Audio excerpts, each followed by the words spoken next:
Selamat siang untuk kita sekalian. Yang saya hormati Bapak Kepala Sekolah, Bapak Wakil Kepala Sekolah, para Kepala Urusan, dan yang saya kasihi Bapak Ibu Guru hebat yang hadir pada siang hari ini.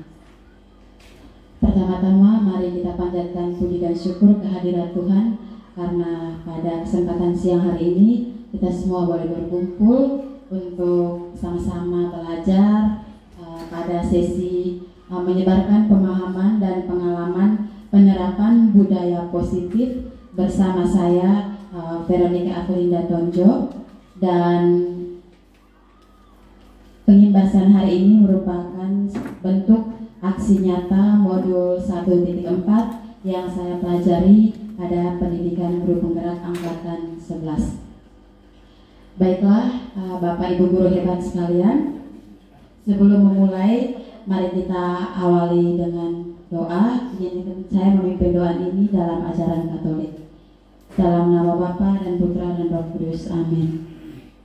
Allah Tritunggal yang Maha Kudus, Bapa, Putra dan Roh Kudus, puji syukur kami haturkan kehadirat-Mu atas segala berkat dan penyertaan-Mu, sehingga kami semua boleh berkumpul siang hari ini dalam keadaan yang sehat. Pada kesempatan siang hari ini kami mau bersama-sama belajar pada sesi pengimbasan budaya positif.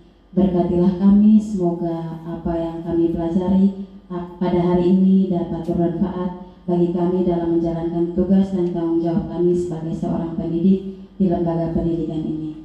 Nama-Mu yang kudus kami puji kini dan sepanjang masa. Amin. Dalam nama Bapa dan Putra dan Roh Kudus. Amin. Baik, Bapak Ibu, kita semua semangat ya. Oke, semangat. Baik, jadi pada hari ini saya akan menyebarkan pemahaman mengenai pengalaman penerapan budaya positif. Di sini bukan berarti saya ataupun Ibu Emi kami lebih tahu, tetapi kami hanya berkesempatan untuk mempelajari hal ini terlebih dahulu. Jadi pada kesempatan ini saya mengharapkan kita semua sama-sama belajar dan saling melengkapi. Baik, jadi pada modul budaya positif itu sendiri ada banyak hal yang akan kita pelajari. Tetapi sebelum masuk ke konsep inti yang akan kita pelajari, sebagai proses untuk menggali pemahaman awal, saya ingin mendengar kira-kira menurut Bapak Ibu budaya positif yang Bapak Ibu pahami itu seperti apa. Mungkin saya beri kesempatan kepada dua orang untuk bisa memberikan jawaban. Kira-kira yang Bapak Ibu pahami tentang budaya positif itu seperti apa? Ibu Lis mungkin bisa membantu. Baik, terima kasih. Kalau menurut saya budaya positif itu artinya bahwa hal-hal baik atau hal-hal positif yang kita tanamkan pada diri kita masing-masing dan juga pada peserta didik, sehingga dari budaya positif ini membantu perkembangan baik pola pikir, karakter, dan juga tingkah laku yang diterapkan oleh diri kita masing-masing. Saya kembali.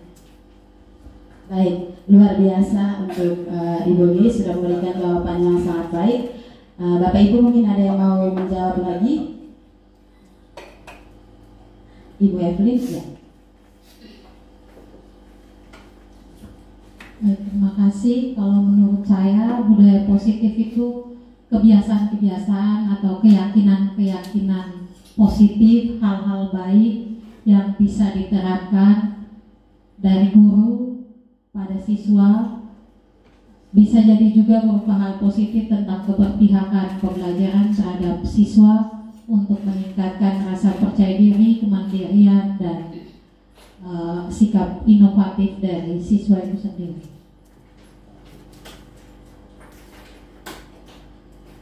Baik, jadi sekali lagi kita berikan tepuk tangan untuk Ibu Lis dan juga Ibu Evelyn yang sudah memberikan pendapat mengenai apa itu budaya positif. Jadi dari jawaban tadi saya bisa menyimpulkan bahwa sebenarnya kita selama ini sudah menjalankan apa itu budaya positif. hanya mungkin penerapannya belum maksimal. Jadi pada kesempatan ini kita akan mengenal apa itu konsep-konsep inti yang ada pada budaya positif. Yang pertama, kita akan belajar mengenai perubahan paradigma belajar. Kemudian yang kedua adalah disiplin positif. Yang ketiga, motivasi perilaku manusia. Yang keempat, kebutuhan dasar manusia. Yang kelima, posisi kontrol restitusi. Dan yang keenam, keyakinan kelas. Jadi 6 konsep inti ini harus dikuasai oleh seorang guru dalam membangun budaya positif di lingkungan sekolah. Tidak hanya terbatas di dalam kelas saja, tetapi di lingkungan sekolah, di sekolah secara keseluruhan. Baik, yang pertama kita akan lihat mengenai apa itu perubahan paradigma belajar.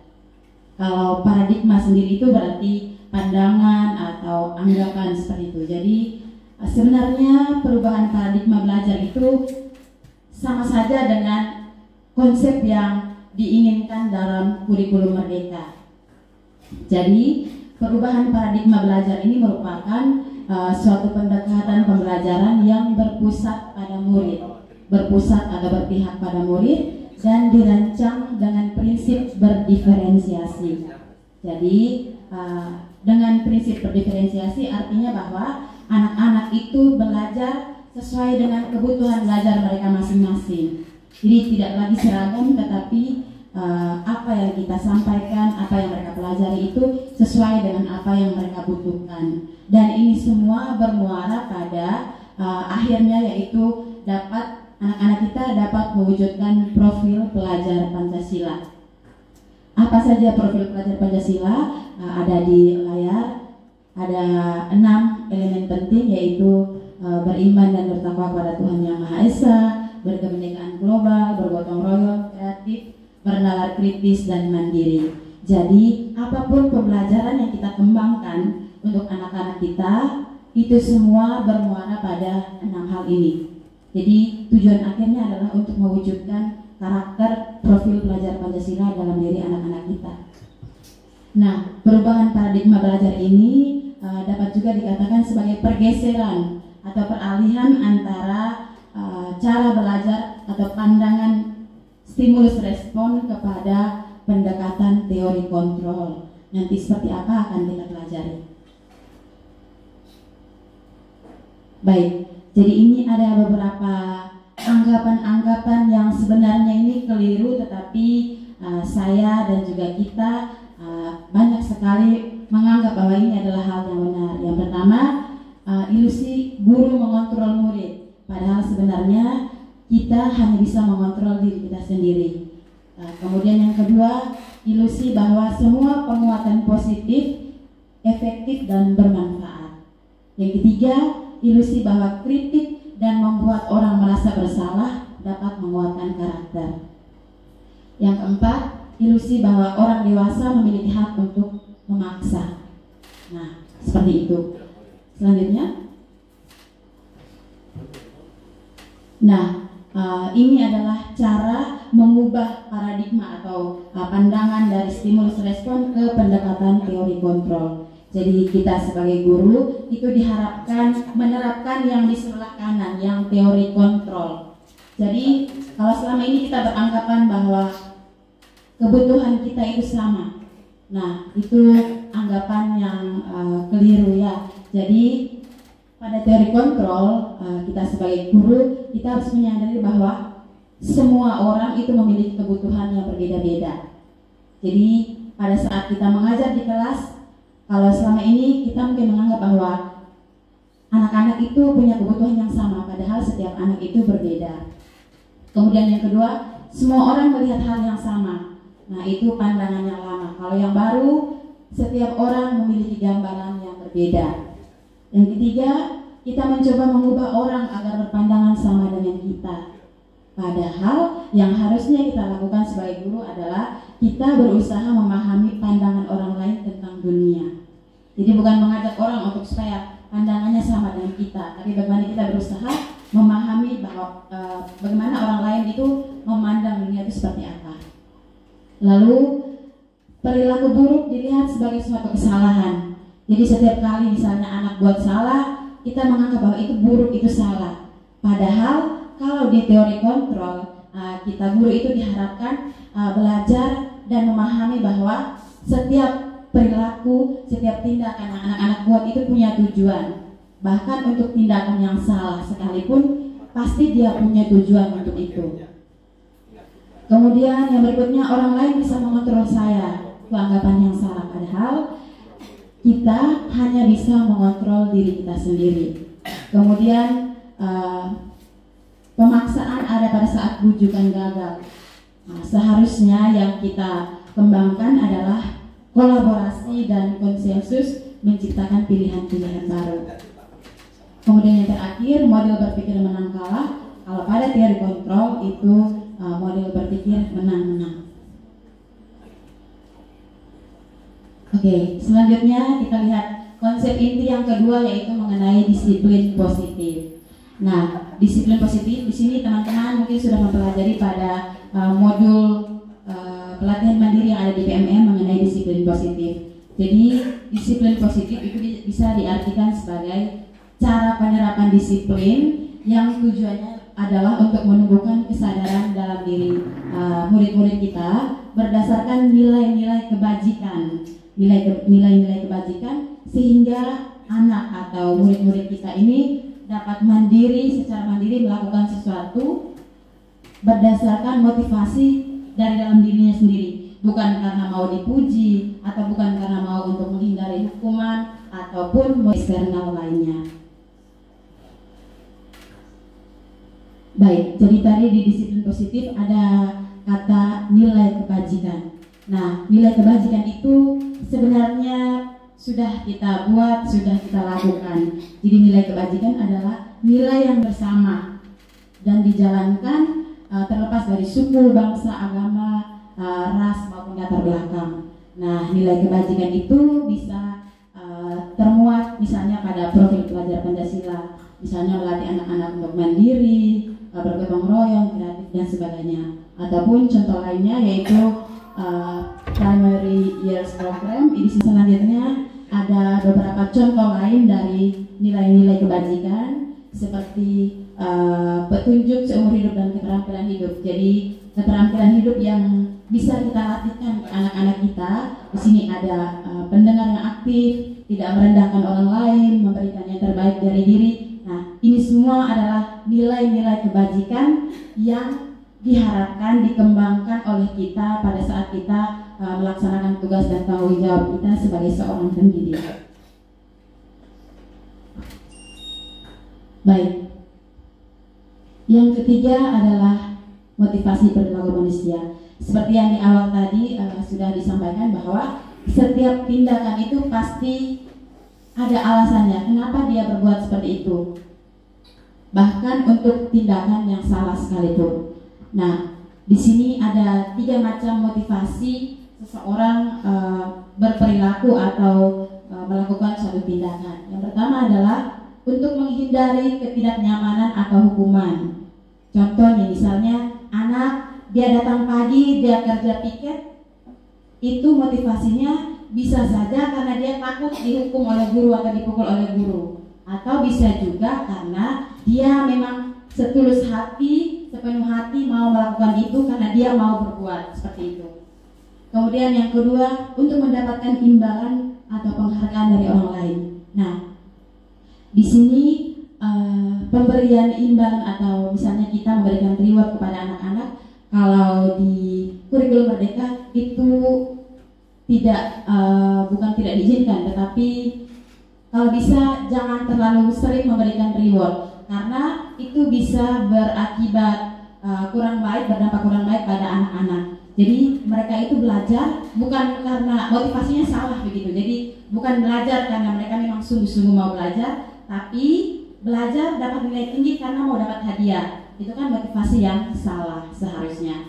Jadi 2 motivasi yang ini, yang untuk menghindari ketidaknyamanan atau hukuman, kemudian untuk mendapatkan imbalan atau penghargaan dari orang lain, itu adalah motivasi yang berasal dari luar atau motivasi ekstrinsik. Selanjutnya yang ketiga adalah untuk menjadi orang yang mereka inginkan. dan menghargai diri sendiri dengan nilai-nilai yang mereka percaya.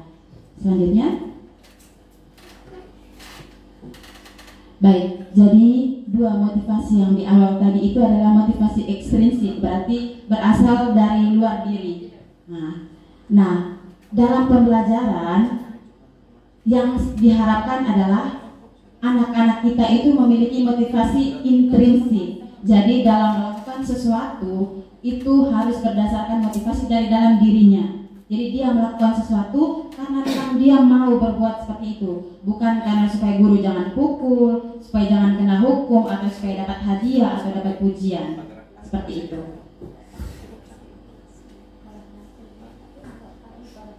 Ya, jadi yang ketiga tadi ini adalah motivasi intrinsik seperti yang sudah saya sampaikan, dan yang kita harapkan sekali lagi adalah anak-anak kita, bahkan bukan cuma anak-anak, tetapi kita semua dalam melakukan sesuatu itu hendaknya memiliki motivasi intrinsik, jadi berasal dari dalam diri sendiri, bukan karena pengaruh dari luar atau motivasi dari luar. Nah, selanjutnya tadi pada penerapan disiplin positif, ini di sini ada 3 poin penting, yaitu hukuman, konsekuensi, dan restitusi. Nah, 3 ini selama ini mungkin sudah kita lakukan. Saya dan Bapak Ibu, kita sebagai manusia pasti pernah melakukan 3 hal ini. Nah, yang diharapkan dimiliki dan dilakukan oleh kita adalah kita menerapkan restitusi. Nah, contoh hukuman, konsekuensi, dan restitusi, perbedaannya seperti ini. Misalnya, ketika ada suatu masalah, misalnya anak melanggar peraturan, misalnya mengenakan sepatu putih, berarti kan melanggar peraturan sekolah. Kalau hukuman, maka karena anak melanggar maka langsung kasih hukuman, buka sepatu lalu keliling sekolah seharian tanpa menggunakan sepatu, itu kan kita memberikan hukuman. Nah, kalau konsekuensi, misalnya di aturan sudah termuat bahwa jika mengenakan sepatu putih maka sepatunya akan disita. Jadi konsekuensinya sepatunya diambil, seperti itu. Nah, kalau restitusi tidak seperti itu. Jadi restitusi di sini, restitusi ini merupakan pilihan. Jadi bagaimana anak itu dalam kita menghadapi permasalahan yang anak-anak lakukan, itu anak sendiri terlibat untuk menyelesaikan permasalahannya. Jadi tidak hanya sepihak atau satu arah saja, seperti itu. Jadi di sini hukuman. Kalau hukuman, ketika anak buat salah maka sesuatu yang menyakitkan harus terjadi, kena pukul, kena bentak, kena marah dan sebagainya. Nah, ini bisa membawa pengaruh yang kurang baik pada anak dalam jangka panjang. Kemudian korban ini mendapatkan keadilan. Lalu pada hukuman itu hanya berlaku pada sebuah institusi, tidak berlaku pada kehidupan nyata. Jadi misalnya anak di sekolah kita ajar dia untuk disiplin waktu dan sebagainya. Bisa jadi dia melakukan itu hanya sebatas di sekolah. Ketika kita tidak punya kontrol lagi terhadap dia, waktu dia sudah pulang ke rumah, maka dia akan kembali pada identitas aslinya. Jadi ketika kita terbiasa melakukan hukuman, maka yang terbentuk dalam diri anak adalah dia disiplin, dia patuh hanya pada kondisi tertentu saja. Kalau di sekolah dia disiplin, dia patuh, makanya tidak heran kenapa orang tua selalu bilang bahwa anak itu lebih dengar guru. Nah, padahal yang seharusnya yang kita inginkan adalah anak-anak itu bisa terlibat untuk menyelesaikan permasalahannya sendiri. Nanti bagaimana cara penyelesaiannya akan ada contohnya di belakang. Nah, ini adalah beberapa contoh kalimat-kalimat yang menunjukkan apakah ini termasuk hukuman, konsekuensi, atau restitusi. Jadi misalnya di sini, awas kalau dilakukan lagi, nanti awas kamu, atau misalnya kalimat-kalimat yang kesannya seperti memarahi, membentak dan sebagainya. Kemudian kalau konsekuensi itu misalnya lakukan apa yang saya katakan, seperti itu. Atau misalnya anak tidak meringkas lalu konsekuensinya, kamu tahu kan konsekuensinya kalau tidak buat catatan, kamu tidak boleh ikut pelajaran seperti itu. Maka itu adalah konsekuensi. Lalu restitusi di sini adalah restitusi ini hal yang positif yang seharusnya kita kembangkan. Selanjutnya kita akan sama-sama lihat apa saja kebutuhan dasar manusia. Nah, kenapa kita harus belajar mengenai kebutuhan dasar? Supaya kita dalam menghadapi anak-anak kita tahu bahwa setiap tindakan yang mereka lakukan itu sebenarnya ada alasannya kenapa mereka melakukan seperti itu. Mungkin ada kebutuhan-kebutuhan yang ingin mereka penuhi. Nah, jadi kita juga harus tahu, harus kenal. Yang pertama adalah kebutuhan bertahan hidup. Kalau kebutuhan bertahan hidup di sini berkaitan dengan makanan, rumah, rasa nyaman dan sebagainya. Kemudian yang kedua penguasaan. Penguasaan di sini misalnya terampil dalam melakukan sesuatu. Kemudian kebutuhan untuk bukan merasa dipuji, tetapi ketika ingin mendapatkan pengakuan dari orang lain, oh saya bisa nih melakukan ini. Nah, itu juga ada kebutuhan. Kemudian kesenangan, kebutuhan akan kesenangan. Di sini saya kasih gambar, misalnya pergi belanja. Kalau ibu-ibu senang belanja, itu kan sesuatu yang membuat kita merasa senang. Jadi kebutuhan akan rasa senang itu terpenuhi. Kemudian kasih sayang dan rasa diterima. Lalu kebebasan. Jadi 5 kebutuhan dasar manusia ini harus kita pahami dan dapat kita jadikan sebagai dasar, sebagai pedoman dalam memahami, mempelajari perilaku anak-anak kita di sekolah. Seperti itu. Selanjutnya, sebagai guru ada 5 posisi kontrol yang kita lakukan. Yang pertama adalah penghukum, yang kedua pemantau, yang ketiga pembuat merasa bersalah, yang keempat teman, dan yang kelima manajer. Nah, 5 posisi ini sudah biasa kita lakukan. Yang dianjurkan adalah kita melakukan atau kita menggunakan posisi manajer. Selanjutnya, nah pada posisi manajer, nah jadi dari kelima posisi itu yang dianjurkan, yang diharapkan dimiliki oleh seorang guru adalah posisi manajer. Pada posisi manajer, guru berbuat sesuatu bersama dengan murid, mempersilahkan murid mempertanggungjawabkan perilakunya, mendukung murid agar dapat menemukan solusi atas permasalahannya sendiri dengan mengembangkan atau menerapkan segitiga restitusi. Kemudian posisi manajer ini tadi mengacu pada restitusi yang menjadikan murid seorang manajer bagi dirinya sendiri. Nah, di manajer, murid diajak untuk menganalisis kebutuhan dirinya maupun orang lain. Jadi bukan lagi posisi penghukum, teman, ataupun pemantau. Nah, di sini saya kasih contoh kasus sehingga kita bisa membedakan, oh kalau posisi penghukum itu yang seperti apa, dan sekaligus kita bisa merefleksikan kira-kira selama ini kita menjalankan posisi apa, apakah penghukum, teman, atau bahkan pembuat merasa bersalah. Contohnya, masalahnya adalah Alwi tidak memakai sepatu sesuai peraturan atau ketentuan sekolah. Kalau guru yang menjalankan posisi penghukum, maka dia langsung cepat buka sepatu dan berlutut di sini. Nah, habis perkara.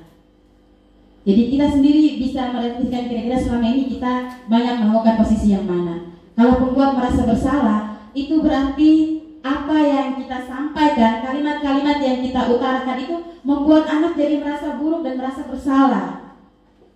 Di sini contohnya, berapa kali bapak atau ibu harus ingatkan kamu, ibu kecewa sekali dengan sikap kamu yang seperti ini. Atau misalnya, kalau kau bolos sekolah kau tidak ingat ke orang tua, sudah kerja setengah mati. Itu sebenarnya yang sedang kita lakukan adalah membuat anak untuk merasa bersalah. Jadi, aduh saya ini salah sekali ya, saya sudah bolos sekolah, begini dan sebagainya. Kemudian yang ketiga, posisi teman. Ini contohnya. Ketika masalahnya adalah dia tidak memakai sepatu, maka posisi teman di sini sambil tersenyum lalu berkata, berapa kali ibu harus ingatkan kamu? Ayolah, bantu ibu dulu kak. Ya sudah, lain kali jangan ulangi lagi ya. Nah, seperti itu. Jadi posisi teman. Atau bisa juga tolong bantu ibu dulu kak, jangan bolos-bolos lagi kak. Nah, itu adalah posisi teman. Jadi pendekatan yang kita lakukan dengan anak adalah posisi teman. Selanjutnya, posisi pemantau. Nah, kalau pemantau ini dia melakukan segala sesuatu berdasarkan peraturan. Jadi pegang teguh peraturan. Kalau posisi pemantau untuk merespon masalah yang tadi, maka yang dia lakukan adalah, kamu tahu kan konsekuensinya kalau menggunakan sepatu putih ke sekolah? Ya sudah, sekarang silakan buka sepatu dan simpan di sini. Jadi berpegang teguh pada aturan. Tetapi sekali lagi, walaupun ini terkesannya baik, tetapi tidak dianjurkan untuk dilakukan. Nah, kalau manajer seperti apa? Kalau manajer berarti melibatkan anak untuk menyelesaikan permasalahannya. Jadi yang pertama, apakah kamu tahu kesalahan kamu? Kira-kira bagaimana kamu memperbaiki masalahmu? Lalu kemudian memberikan apresiasi atas usaha anak. Ibu hargai usaha kamu untuk mengatasi masalah ini. Nanti seperti apa, lebih jelasnya akan ada videonya. Selanjutnya, oke, di sini ada keyakinan atau kesepakatan kelas atau sekolah. Ini saya yakin Bapak Ibu sudah banyak yang melakukan. Jadi keyakinan atau kesepakatan kelas atau sekolah ini adalah pernyataan-pernyataan yang kita sepakati bersama dan dijalankan secara penuh tanggung jawab. Jadi keyakinan kelas bersifat lebih abstrak daripada peraturan yang lebih rinci dan konkret. Kemudian keyakinan kelas berupa pernyataan-pernyataan universal, kemudian dibuat dalam bentuk positif. Jadi kalau kita menyusun kesepakatan kelas, usahakan untuk menghindari kata jangan, tidak. Jadi misalnya tidak diperbolehkan makan dalam kelas. Itu benar, tetapi seharusnya yang kita gunakan adalah bentuk yang positif. Misalnya makan dan minum hanya dapat dilakukan di luar jam pelajaran, seperti itu. Jadi redaksi kalimatnya diubah ke dalam bentuk yang lebih positif, seperti itu. Kemudian keyakinan kelas hendaknya tidak terlalu banyak sehingga mudah dipahami dan dijalankan oleh warga kelas atau sekolah. Kemudian dalam merumuskan kesepakatan kelas, bukan guru sepihak lalu datang tuliskan kesepakatan kelas, tapi melalui proses curah pendapat dari semua siswa. Kemudian baru dicapai kata sepakat. Kemudian bersedia meninjau kembali keyakinan kelas dari waktu ke waktu. Jadi jangan sampai hanya di awal semester saja, terus lanjut terus. Nah, jadi tidak dievaluasi. Seperti itu. Selanjutnya, nah ini adalah dokumentasi penyusunan kesepakatan atau keyakinan kelas yang saya lakukan di kelas 8A dan menghasilkan ada 7 kesepakatan atau keyakinan kelas. Nah, kesepakatan atau keyakinan kelas ini bisa selama ini yang saya rasakan walaupun belum maksimal tetapi sudah mulai ada. Jadi ketika misalnya di sini mengacungkan tangan ketika hendak bertanya atau menjawab pertanyaan. Jadi pada saat kita ajukan pertanyaan kalau anak-anak mulai ribut, mulai begini-begini, kita cukup ingatkan kembali apa kesepakatan kelas yang sudah dibuat, seperti itu. Jadi memudahkan kita juga dalam mengatur kelas, seperti itu. Selanjutnya, segitiga restitusi dalam penyelesaian masalah. Nah, jadi dalam menyelesaikan masalah kita kan ada 5 posisi kontrol nih. Nah, dalam menyelesaikan setiap permasalahan kita hendaknya menerapkan segitiga restitusi. Kalau teman-teman yang sudah belajar modul disiplin positif pasti sudah pernah belajar mengenai segitiga restitusi. Jadi dalam menyelesaikan masalah hendaknya melakukan pendekatan-pendekatan ini. Yang pertama adalah menstabilkan identitas. Misalnya dengan mengajukan atau ciri-cirinya adalah di situ. Setiap orang pasti pernah melakukan kesalahan atau kamu bukan satu-satunya yang pernah melakukan ini. Itu berarti kita sedang berada pada fase menstabilkan identitas. Kemudian validasi tindakan yang salah tadi. Nah, kamu tentu punya alasan mengapa melakukan itu. Tadi kita ingat bahwa setiap tindakan itu pasti punya alasan, walaupun itu tindakan yang salah. Kemudian menanyakan keyakinan. Nah, kamu ingin menjadi orang yang seperti apa? Atau keyakinan kelas apa yang telah kita sepakati? Seperti itu. selanjutnya. Baik, ini ada video penerapan segitiga restitusi, tetapi ini harap dimaklumi saja, mungkin audionya kurang jelas atau masalah yang lainnya. Jadi di sini masalahnya adalah atau kasusnya adalah Ingrid kesal karena teman-temannya mengotori ruangan kelas yang baru saja disapunya. Saking kesalnya, ia pun berteriak dan membentak salah satu temannya. Nah, kira-kira sebagai seorang guru, apa pendekatan yang harus kita lakukan untuk menyelesaikan permasalahan ini? Oke, selanjutnya. Ini ada video.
Oke, baik. Jadi ini karena untuk memenuhi tugas sehingga kalimat-kalimat yang digunakan pun seperti agak kejawa-jawaan ya. Tapi karena ini untuk memenuhi tugas, tetapi kalau dalam menjalankan tugas dan tanggung jawab kita, terlebih jika di kelas, yang seharusnya kita kedepankan atau kita lakukan adalah menerapkan segitiga restitusi ini. Jadi yang pertama, menstabilkan identitas, kemudian validasi tindakan yang salah, lalu menanyakan keyakinan. Jadi dari proses tadi itu nampak bahwa anak sendiri yang tahu apa yang harus dia lakukan. Jadi dia terlibat secara penuh. Ketika dia melakukan kesalahan, dia menemukan solusinya dan melakukannya sendiri seperti itu.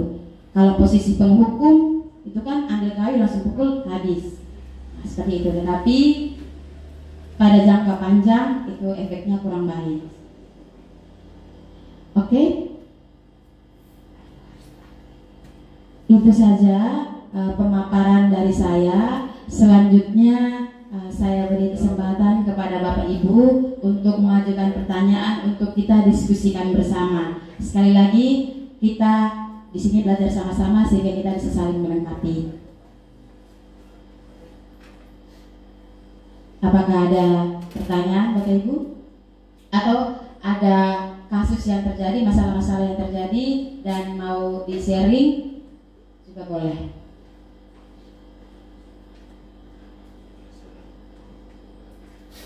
Apakah ada Bapak Ibu? Bapak wakil kepala sekolah mungkin, atau mau menyampaikan sesuatu terkait dengan budaya positif, baik itu pendapat, pertanyaan, atau hal-hal lainnya?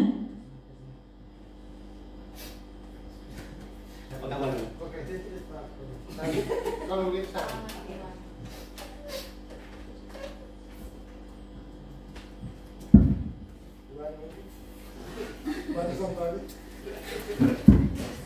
Oke, baik, terima kasih atas kesempatan memberikan.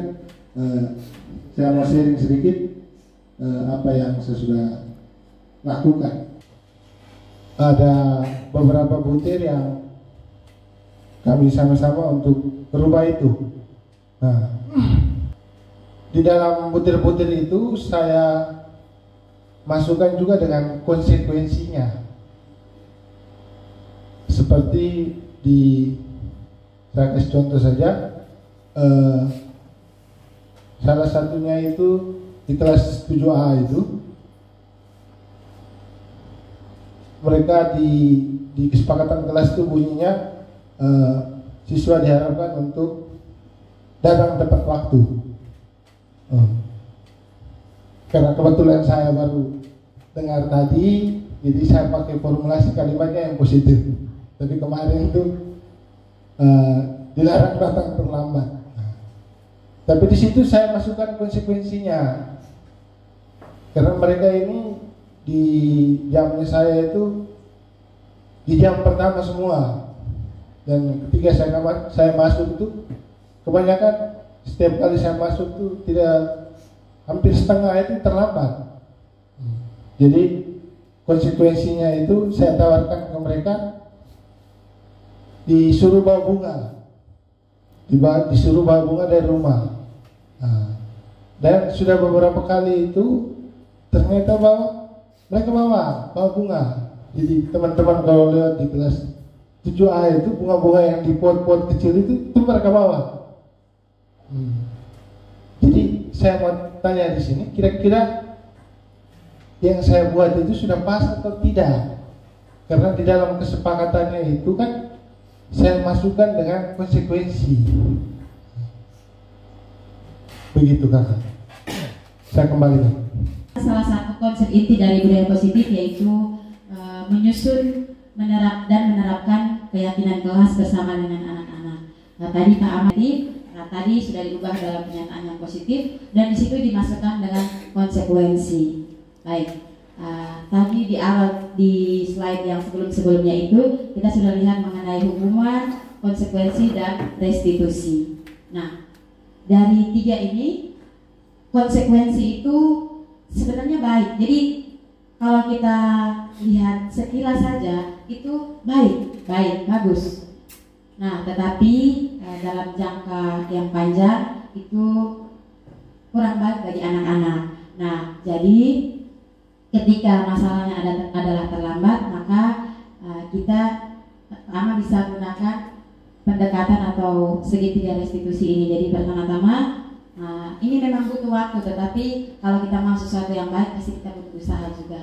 Tidak mungkin tiba-tiba langsung jadi bagus begitu. Jadi harus digali dulu kira-kira kenapa sampai mereka terlambat. Itu mungkin entah tidurnya yang terlalu malam atau bagaimana dan seterusnya. Jadi itu juga digali, dan mereka, kalau tadi kan konsekuensinya itu Pak Ama yang tentukan atau didiskusikan bersama? Oh, didiskusikan bersama. Baik, didiskusikan bersama. Tetapi ketika anak-anak terlambat, nah kan ada yang terlambat itu kan hanya sebagian, maksudnya hanya beberapa, tidak semua. Jadi kalau sesuai dengan yang kita pelajari di sini, maka yang harusnya dilakukan adalah melakukan pendekatan menggunakan segitiga restitusi. Jadi anak-anak itu diajak untuk sama-sama mencari tahu penyebab permasalahannya apa, lalu melibatkan mereka untuk memperbaiki atau melakukan tindakan apa sehingga dapat memperbaiki atau memperbaiki masalah mereka, yaitu datang terlambat. Jadi intinya bahwa pada budaya positif ini yang diharapkan adalah anak-anak itu, kita sebagai guru bertindak atau mengambil posisi sebagai manajer, dan anak-anak itu dilibatkan secara penuh dalam menyelesaikan permasalahan mereka begitu. Jadi caranya bagaimana ya? Dengan menggunakan segitiga restitusi. Jadi digali dulu. Pertama, ada ada tahapan yang namanya menstabilkan identitas, kemudian validasi tindakan yang salah, lalu yang terakhir adalah menanyakan keyakinan. Nah, di sini Pak Ana bisa kembali di tahapan misalnya menanyakan keyakinan, saya tanya lagi kembali ke mereka, kira-kira tindakan yang mereka lakukan itu apakah sesuai dengan kesepakatan kelas yang sudah disusun. Nah, kalau tidak sesuai, kira-kira tindakan apa yang harus dilakukan. Jadi intinya bahwa anak itu dilibatkan untuk mencari tahu dan mengatasi permasalahan sendiri begitu. Jadi bukan lagi sepihak kita yang langsung tentukan solusinya apa, tetapi anak-anak itu dilibatkan secara penuh untuk mengatasi permasalahan yang mereka lakukan. Seperti itu Pak Ahmad. Apakah bisa menjawab? Oke, baik. Selanjutnya, atau Ibu Emi mungkin ada tambahan?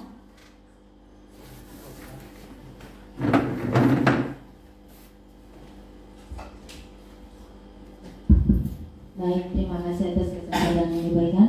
Mungkin sedikit dari saya terkait konsekuensi tadi, bahwa konsekuensi sama halnya dengan membiarkan anak melakukan sesuatu demi mendapatkan imbalan, sementara konsekuensinya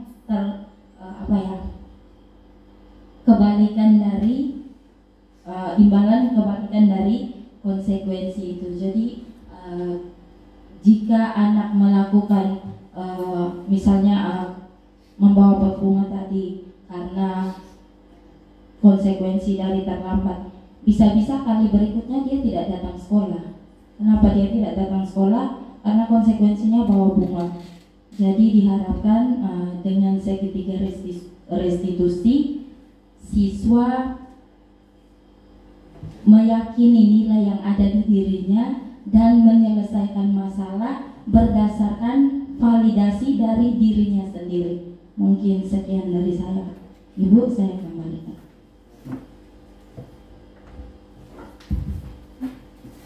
Ya, baik. Terima kasih untuk Ibu Emi yang sudah melengkapi jawaban. Tadi saya juga lupa menekankan bahwa ada nilai dari dalam diri anak. Jadi kenapa restitusi ini harus kita buat, harus kita lakukan, karena kita mau supaya anak-anak itu dia terlibat secara penuh untuk menyelesaikan permasalahannya dengan berdasarkan nilai-nilai yang ada dalam dirinya. Seperti itu. Jadi bukan karena pengaruh eksternal atau motivasi-motivasi yang datang dari luar. Seperti itu. Apakah masih ada pertanyaan? Atau Bapak Kepala Sekolah mungkin bisa menyampaikan sesuatu terkait dengan hal ini?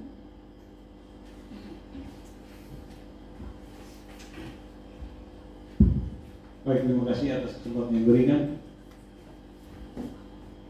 Saya tidak punya pengalaman ya, hanya kita sharing saja. Artinya ini sebuah pengibasan bagi kita semua yang dibagikan oleh calon guru penggerak Ibu Veronica dengan Ibu Emi.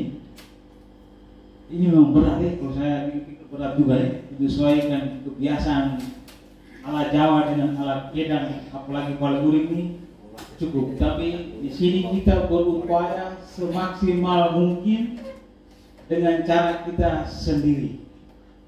Tapi usahakan tadi menghindari beberapa poin tadi sehingga kita tidak boleh terjerumus ke situ. Ini tadi itu kalau bagi saya berat, tapi ini bukan tuntutan, tapi apa yang motivasi untuk kita lebih mengenal mereka dari zamannya. Tadi itu hal-hal baik, kita berupaya perlahan-lahan, bukan secepatnya, cepat untuk kita putar telapak tangan. Tapi tadi itu kita sudah dengar istilah-istilah baru itu, tahapan-tahapannya, coba kita buat terapkan.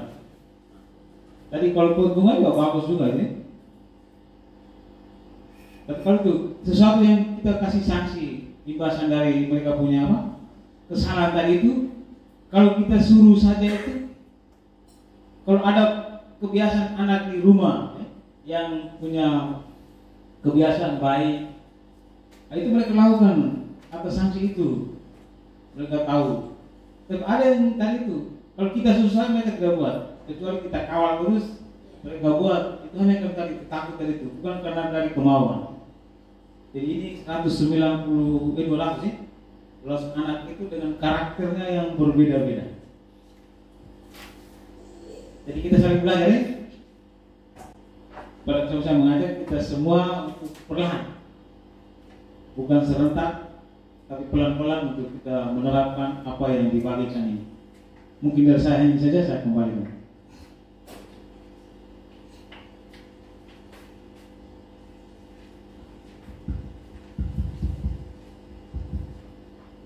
Baik, terima kasih Bapak Kepala Sekolah atas sharingnya mengenai apa yang tadi sudah disampaikan oleh Pak Ahmad terkait dengan keyakinan kelas. Nah, di slide yang tadi sebelumnya itu ada satu pernyataan bahwa konsekuensi itu baik, tetapi kalau kita menerapkan konsekuensi itu butuh monitoring, butuh pengawasan dan pengawalan oleh guru secara terus-menerus. Tapi kalau kita menerapkan restitusi, berarti kan anak dilibatkan nih, anak yang sendiri tahu apa yang harus dia lakukan, sehingga itu dampaknya lebih baik gitu. Jadi dia ketika melakukan kesalahan, ketika sudah kita terapkan restitusi, maka efeknya ke anak itu lebih baik ketimbang kita melakukan hukuman ataupun ada konsekuensi. Konsekuensi itu baik, tetapi butuh pengawalan yang ekstra dari guru agar anak itu tetap bisa menjalankan atau berperilaku sesuai dengan kesepakatan atau keyakinan yang sudah dibuat. Nah, jadi mungkin hanya itu saja yang dapat saya bagikan pada kesempatan siang hari ini. Terima kasih Bapak Ibu sekalian sudah meluangkan waktu. Di sini kita sama-sama belajar dan ini hal baru juga bagi kita semua. Tetapi satu yang pasti bahwa perubahan yang baik itu memang butuh usaha dan butuh kerja keras. Jadi seperti yang tadi Bapak Kepala Sekolah sampaikan bahwa tidak semudah kita membalikkan telapak tangan, tapi kita perlahan-lahan mulai berubah. Mungkin kalau selama ini banyak di posisi penghukum, maka mungkin bisa bergeser pelan-pelan. Ada posisi penghukum, pemantau, teman, manajer, dan pembuat merasa bersalah. Kalau saya sendiri merefleksikan bahwa selama ini saya banyak itu di pembuat merasa bersalah. Jadi pernyataan-pernyataan yang saya utarakan itu seolah-olah membuat anak itu jadi merasa, aduh saya ini jelek sekali, saya ini buruk sekali begitu. Jadi dari situ saya juga bisa mengevaluasi diri saya, perlahan-lahan bisa bergeser ke posisi manajer. Walaupun ini susah seperti yang tadi Bapak Kepala Sekolah sampaikan, tetapi sekali lagi kita bisa sama-sama saling berkolaborasi bersama-sama untuk mengupayakan melaksanakan pembelajaran yang berpihak pada anak seperti itu. Itu saja yang dapat saya bagikan pada kesempatan siang hari ini. Sekali lagi saya ucapkan terima kasih banyak Bapak Ibu atas waktunya dan selamat siang untuk kita semua.